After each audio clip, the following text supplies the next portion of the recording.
Oh my god, is that a new Cintiq? Can you show me how to draw a dragon? No. Go to Google. Type in Midjourney. A few moments later. Did it. Now that generative AI can make art and music, that leaves us humans so much more time to focus on the important jobs out there. So welcome to YouTube. I've asked big shot artist Alex Diaz to kind of react to these recent controversies within the art community with me today. So let's get started. So, as you may know, there was a lot of controversies that kind of hit the internet all at the same time. Mm-hmm. Some more egregious than others. EA, Ubisoft, MTG. Even Nicki Minaj got in on the action. And earlier last year, Secret Wars, Disney. But one stood out to the art community above all others.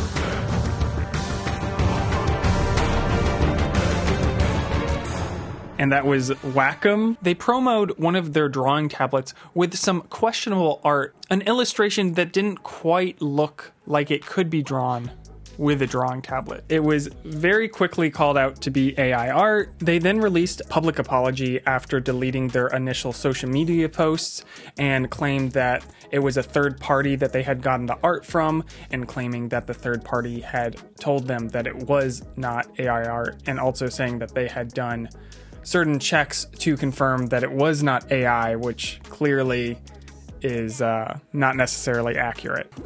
Your thoughts on this matter? Well, You know, I have my own, but I'll give you the floor first. No, I love that. Okay, so it's kind of crazy because if you're not looking for it, it can be easily missed, right? And it's very unfortunate that that's the case. I think this other fellow artist I know, Lauren Walsh, mentioned this on one of their, I think it was like an Instagram or a Twitter post, something like that, and they were talking about how it's really unfortunate now that we've been robbed of this idea of we can't just look at art and trust it that it is what it is, right? You kind of have to look at the stuff and feel like, okay, I gotta zoom in on this and question it. Now you're questioning everything. You can't just enjoy for where it is. And I think it's a very it's a shame, especially for a company like Wacom, who, man, I mean, I've used their products since I started doing any kind of digital artwork, everything. Yeah. Right? And I feel like they were, the tool for artists, and they're used professionally in the industry. And so it feels like a big slap in the face by, I mean, their business exists because we support it, right? We creative support it, and for them to just it goes against their own interests. Yeah, exactly, right? So it's okay, cool, you can post this, and then if you go that direction, then who's gonna buy your products in the first place? You don't need those products anymore, right? Should that go through? It's even if you're a hardcore AI supporter, even if the entire leadership at Wacom is a hardcore AI supporter, it's just a completely inept move in a business sense. I don't know. It's the most front-facing thing of your company now has the potential to bankrupt your company. Is the goal to alienate your entire customer base? Yeah, I mean, I don't know. I just feel it's Adobe, it's all this big companies who are at the core of a lot of this creative industry, and I think it just feels really bad. There's no other way around it, regardless of whether they noticed it or didn't notice it. I think the fact that they first were hey, this was made by a person, and then they were okay, this may have been may have been or may not, but it may have been a thing, but we assure you that we support artists and creatives and all that kind of stuff. I think there's a couple factors on why this, I feel, is more egregious than a lot of the other instances. Not trying to give anybody a scapegoat or anything, but there's a couple factors. Is the first one is you're using art that is confirmed not drawn by your tablet, whether it was AI or not, which is okay, I could have guessed that in just that fact alone, even if there's not necessarily an ethical component, there is fake advertising going on, or at least it's inferred, right? You're a company, you get promotions from even some of the artists that promote their products don't always use that tablet necessarily. I know that because I work in this field, but like there's the confirmation. That already feels weird. And then on top of it, it's like it's not even drawn. Like it's a thing that goes against all your consumers' interests, including your interests. What does that say about your product? You know what I mean? It's counterintuitive, right? It's like you want to be the champion for the people who, like, we choose your tools to use as we move forward with our professions, and you know, whatever, you innovative in the space. It's just plain like wrong. It just it just feels so wrong, you know. At the same time, it also feels a little bit like you're hiring whoever was in charge of this project. Obviously, wasn't looking, or if they were looking, then they didn't care, and if they, let's say that they didn't care and they just used this stuff, then it kind of becomes like, who's supervising this project in the first place, right? Yeah. Does that make sense? I think so. I know the Twitter detectives out there say that they found the image on Adobe stock, which already is like raising other questions with another company. Even like a non-artist, I look at this and I'm like, there's so many things wrong with this image. Like there's AI out there that is, you know, technically incredible looking. This is not one of them. Like this already isn't an image that I want to represent my product. And it's like, I don't even think you need an artist on staff to see that there's something weird about this. Yeah, but you know what's funny? I didn't pick it up right away. Don't tell them that. Yeah, and then it was brought to my attention, and I mean, it's just a quick glance. You actually look at it. All you have to do is just look at it. Like if you're just like scrolling or whatever, then you'll miss it. You know, and I think that's what it feels like. It feels like a test. You know what I mean? I think a lot of these companies right now, it feels like, oh, we're all throwing a bunch of stuff really quick out there. Nothing too big, nothing too small, just to test out the audiences and see if anybody's paying attention, if anybody's looking, if anybody cares. And I think that's what feels the most unfortunate, right? It was called to my attention and I looked at it and like you can automatically tell. It is pretty bad. You know, the tell is like this, whatever. We're not going to go down the things of that are wrong with this image because it's a lot, but. I mean, how do you feel about like Wacom going forward? I mean, maybe I'm a little biased because I own a Cintiq, but I haven't used it in a long time. Same. I've been a little sad about their products. I feel like they've not, you know, grown as a company compared to some other people out there, even though they're still the industry standard for whatever reason. So maybe I'm biased. I don't know. But how do you feel about them like going forward? Do you think like, you know, is this just like some, you know, weird intern at the company who needed to find marketing images really quick and like it was a mistake? You know, I mean, that's not what they said, but like, you know. No, of course not. Yeah. Or do you think it is like something intentional where they're like, can we just get away with throwing this out here super quick and not have to, you know, spend all this time and effort hiring an artist? Is it something that insidious? I don't know. As far as your question on how I feel about it, I mean, I share similar thoughts. I used to use my Intuos forever. That was my thing, and then I started using an iPad, and Procreate came out, and that kind of changed the game for me 100%. And now I do have a Cintiq. It's right in front of me, but I put my iPad over my Cintiq. I use like the incline of this. Like it's a shame. It's like so sad to say, right? Wacom for me, I've felt like it's been dated. I feel like it's been maybe hot take, maybe not. But to me, it feels like, oh, they kind of, you know, resting on the laurels, like, we've been the leading industry tablet to use for a long time. It sucks, right? I don't see myself buying another Wacom, another, you know, product in general, you know, just because of my use of it. And maybe studios work differently, right? And like, I know some people love the hotkeys, and I was so comfortable with that too, but now my workflow has changed. So, I mean, I'm going to use this thing because I have it, right? And they're not cheap. They're expensive. It just pisses me off. Because they're so like premium price, right? And like I expect this from like a startup tablet company who's like, oh, you know, we don't have any money. We put all of our money in our tablets and our technology, and we had to come up with something. Not that makes it better, but like, sure, you could argue that. But the leading industry company, the most premium price, like these tablets go up to like what, like thousands of dollars for sure. Yeah, they're mobiles. They're like big mobile one, the like home studio or whatever is like $4,000 or something. And they charge you like $1,000 for the stand alone, you know? So it makes you like, you know, I think like ultimately, wishfully, we want to believe that they're a company that are like for artists, by artists or whatever, you know. But I think you have to kind of start realizing, this makes me start questioning that, and it makes me feel more like, oh no, at the end of the day, this is a tech company who's just trying to sell a product to artists, and so this is what they're gonna do. Whatever's cheapest, whatever's fastest, whatever they can just, and it sucks.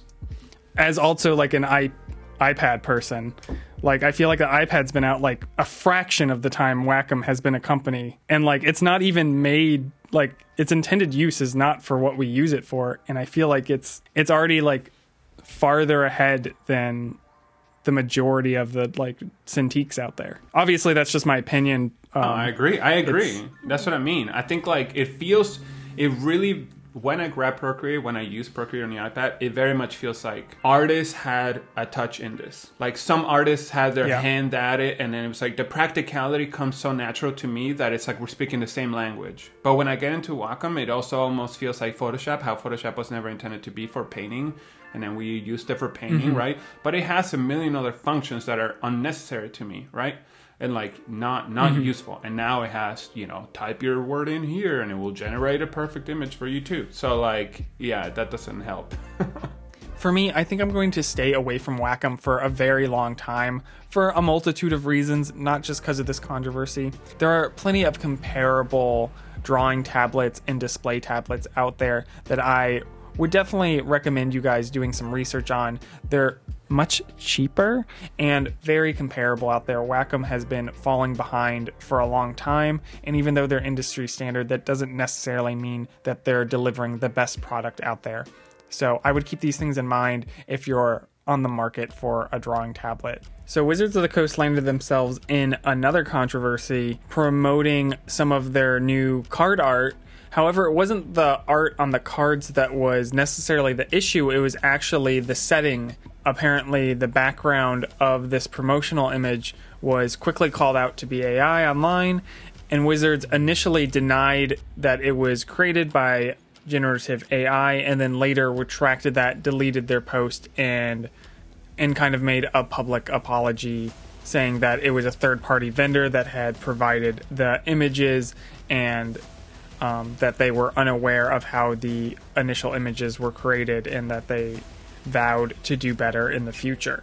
So I was wondering what you think about that type of situation from a company that's so highly regarded within the art community. It's very interesting because I have seen art that looks very similar to the style, so I can see why some people kind of like would be deceived by that as well. But deceiving sounds like such a strong word, right? But in a way, kind of almost fits, because like if nobody questioned it, then I don't know that anyone would have said anything, right? Like that's the question. Would they have come out and said, "Oh, hey, sorry, it's come to our attention," like, "Oh, somehow we realized"? It's like, no, you know. So I think a company's their size should be responsible for that kind of stuff, take responsibility for it, and in a way, I think they did, of course, only after they were called out. I appreciate the way they did it because they didn't say, "Oh, we may or may not have." I feel like, I mean, I think that's what I understand, that they kind of came through clearly and were like, even though this was, I think a person made it, but they did use AI, right? Yeah. So, you know, and they kind of clarified. They didn't just come through and were like, "We may or may not, we're not sure, we're not going to admit, but, you know, if we," it's like, "I'm sorry you feel that way." Like, they didn't kind of have that kind of attitude, which is like, I appreciate. And they could have, right? They could have done that. They could have kind of gaslit their audience, their fans, their artists, you know? Because, like, many of us work with them. And, you know, I enjoy my relationship with them. I work with some amazing people, some really cool art directors. And it's a really good relationship. And I have left other projects because I have had not as good a relationship, right? I think my initial response to seeing their response from it was like, I want to give them the benefit of the doubt. It seems legitimate. They kind of owned up to it, which and a lot of other companies can't say that. But I also worry, like, because I'm such a big fan of Wizards of the Coast and Magic and have been for so long, and knowing that like so many of my colleagues and good friends work with them and have had good experiences, am I like grasping at straws? Am I giving them more leeway than I would another company? So like to that, I would say, I mean, I think I'll go back to what I mentioned earlier, right? Which is, this is not defending him or the person at all in, you know, in any way, but I do think it's important to talk about the fact that like some people have had, okay, for example, we know specific artists, who their work looked very AI, for lack of better terms, right? So like once AI started kind of like producing a lot of stuff, Mid-Journey kind of had this kind of distorted look, right? And so it was really unfortunate to see someone who's worked so hard to kind of create this dreamscape kind of work now being like totally torn down by their fan base because they're like, oh, is this AI? I mean, his work, their work gets questioned a lot, right? And I haven't talked to them in a minute, but that was kind of our last conversations, and that was really unfortunate and really sad, right? So to that point, now we bring that to the whole thing that happened with Wizards, right? So like if they were working with somebody whose work already kind of had some of those characteristics, right? And then now they're like, oh, I'm just gonna use this tool, use Mid-Journey AI, whatever they use in their work. So I can see how like it could have been easily bypassed, right? Like your art director, if they just trusted they worked with you in the past. But this is me giving them a lot of leniency, right? With what could have occurred, but we don't know, right? So I do agree. I do want to give them the benefit of the doubt. I do, Would it be different if it was on like a card? Because this is promotional material, so it's not even like something that like enters the consumer base, really. Do you think that makes a difference in this case? Well, that's hard to say, and I think it's interesting because I've done both for them. I've worked on like, promotional stuff, and I've worked on cards, and so to me, they are kind of the same, and I know some people hold like different value to them because some people only care about the card art and they don't care about the other stuff, or they're like, oh, whatever, that's just placeholder, right? And maybe that was the way it was viewed. Maybe it was like paid less attention because it wasn't card art, which is really unfortunate if that were the case. But matter of fact is we just don't know. But yeah, I think that's a good question. And from my perspective, I would say no. I mean, I don't think it should have, but I think maybe most people would look at it differently. Yeah. Did you hear about the Nicki Minaj one? Yeah, and I have an interesting thing about that too, because Nicki just posted a tweet saying something along the lines of like when people use AI to like you add to their songs to create like a clip of like, like the Drake and the Weeknd, the fake song that came out, that people just use that to generate a feature artist into your own song, that you're not paying the artist and you're not paying the promoters or the producers or whatever.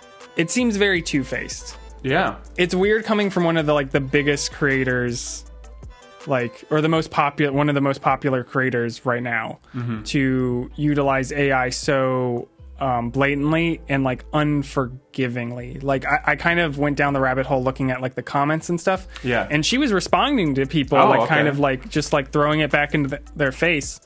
So she's acknowledging that it's AI and not being apologetic about it. I don't know what's more sad, right? The fact that like, hey, this is hot, we're going to get a lot of PR on it. Or the fact that you're dismissing the other half of the visual industry.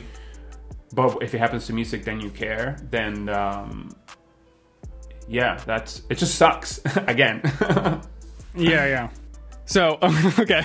So alongside all these other ones, EA and Ubisoft also had little AI controversies, kind of overshadowed by the Wacom one, luckily for them. But EA, I wasn't super surprised with. We have some Apex Legend art that has some questionable anatomy going on. This one I actually probably wouldn't have noticed myself without somebody telling me. The Assassin's Creed stuff is very blatantly AI and, not my favorite. But we're starting to get like game companies also, which was always kind of a big fear. Wacom's doing it. What makes you think that like, Marvel's not going to start doing it, or DC or whatever? You know what I mean? I think like... Did you see the Secret Wars intro? Oh, they already did. That's right. They already did. This is what I mean. I don't know. I've been in like a rut. Like this last year, I've made way less art And a lot of it, I feel like this just whole situation has kind of depressed me in a weird way. Like, I've been like, do I need to pivot to like animation? And it's like, is that even safe? Like, I don't know. How are you handling it? Because, you know, that was like 4 or 5 controversies in like 2 days. So like, clearly it's going to keep happening. It's tough. I feel like I've never focused on my personal work and what I do and how I develop my IP more now that this is happening, especially now. I feel like you said, it is going to be impossible. They are going to start implementing it one way or another.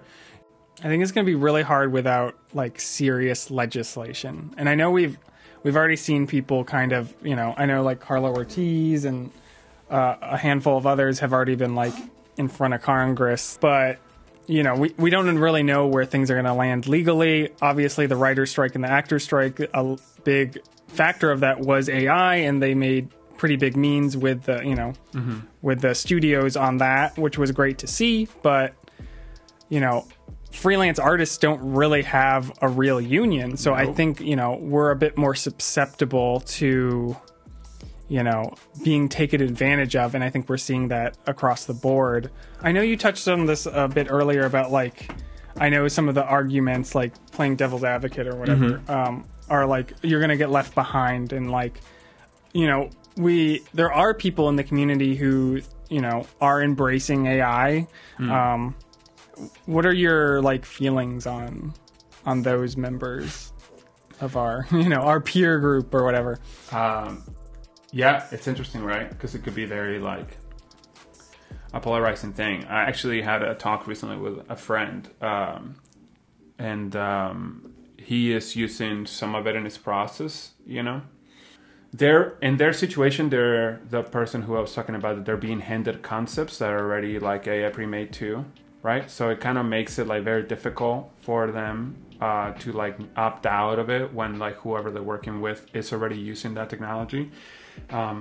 I see. It's very difficult because then like, oh, why are you not going to take the client, right? And if you start taking no clients, like you have to do the work. And I think that's what they're counting on, right? They're banking on like, okay, cool. We just won't hire you. We'll hire somebody else who's willing to use the technology or to work with our process.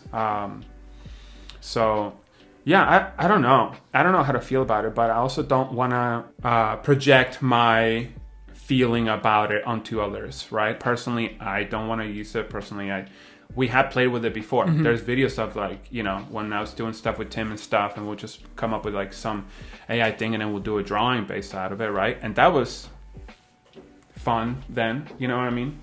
Very different now. So yeah. How do you I think feel I think you're a lot nicer than me on the topic. I think, you know, I think AI is a very interesting technology. Obviously, it has a bunch of great uses as far as like, you know, in the medical field and the, you know, in the engineering field and blah, blah, blah, blah, blah, whatever. But like, how do I implement it in my work without like, you know, stealing from my friends, essentially? Right. And like, even if, you know, if I was somebody, you know, somebody who like thinks of themselves as a painter, like I don't want to use it in my work just from the sheer fear of somebody like questioning my abilities that I've like trained my entire life for. So like I see like, you know, certain people in our community who I know are very talented, and then they utilize it. Like I feel like it puts their entire life's work into question. Yeah, you know, if there's a way for us to get around the efficacies of it, like maybe in the future, then that's a different story, or, you know, a different conversation. I think I've heard this argument where people are like, oh, well, you can train an AI model off of your own work. Does that change? You know, I feel like it's such a hot, controversial topic right now. Like, I wouldn't even want to do that. You still end up supporting a technology that is exploiting artists, even if you are not utilizing data sets that are stealing from other artists in the creation of your generative AI. I don't know. Not ethical at that point. You know what I mean? Like, how does the technology evolve if we do get proper, you know, legislation? For me, I'm so much in like my own like head and world and like living my life and taking those experiences and putting them into the work that I do, you know, whatever that may be, that like looking back at something that's like coming up with things for me feels like unnatural to me. Yeah. I mean, I don't know if it's the same for you, but for me, like, let's be real, the most exciting parts are coming up with the thing. Not rendering the thing, not like seeing it. Like by the time you're done with it, you don't even want to look at it. It's like coming up with the thing. So if you're defeating the purpose, right? Like it's already coming up with things for you. So you're like, okay, cool. This is boring. Like this is kind of like not. So our industry is definitely different than it was even a year ago, and it probably will be very different next year.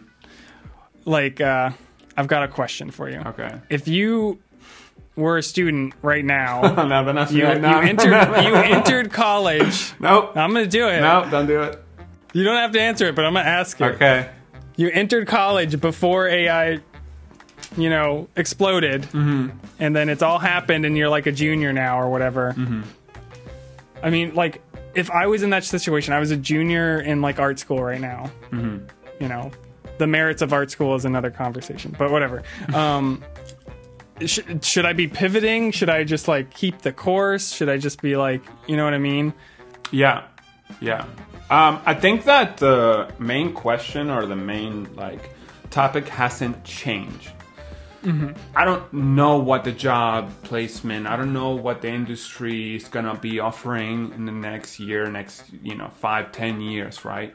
Especially because everything is up in the air with legislation and everything when it comes to AI, right? But I think at the heart of the matter is the fact that like if you make work based on your life experience that resonates with people from an honest place, it will resonate. If you make work for the sake of like you think that this is going to be the work that people want to see, it's not going to resonate. So it doesn't matter if you're selling it independently or if you're like trying to get hired by a company, then like I would say it's even more important now for that to happen because they could just make it with AI. So why would they hire you, right?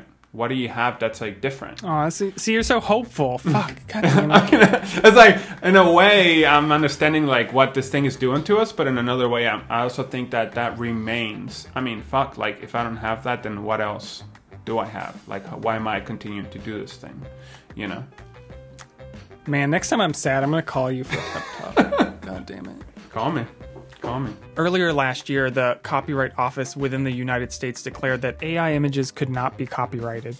So if a piece was made with half human interaction and then half generative AI, only the human portion of it could be copyrighted. Obviously, this doesn't solve all the issues as exploitation via the creative community is still rampant. However, this was a win for the art community as a whole. There's quite a few lawsuits still going on, so these laws and regulations could change at any time. We've already seen people like Carla Ortiz speaking before Congress on behalf of the artist community. The work of artists like myself were taken without our consent, credit, nor compensation, and then used to compete with us directly in our own markets. An outrageous act that under any other context would immediately be seen as unfair, immoral, and illegal. Senators, there is a fundamental fairness issue here. I'm asking Congress to address this by enacting laws that require these companies to obtain consent, give credit, pay compensation, and be transparent. Thank you. We are still in major need of regulation and legal backing when it comes to the exploitation of the artist community. We have already seen wins within the Writer Strike and Actors Guild when it comes to the topic of AI in their respective fields. However, the majority of artists and illustrators don't have the backing of any major unions outside of LA. Perhaps this is why our work was so easily sucked into these databases without our consent or compensation. Obviously, there are some major implications here that need to be addressed. Even somebody like me who primarily works as an independent artist and does not rely on the entertainment industry or the gaming industry where a lot of my colleagues are employed as artists, I still have no interest in helping these companies train their data sets or AI models on my life's work.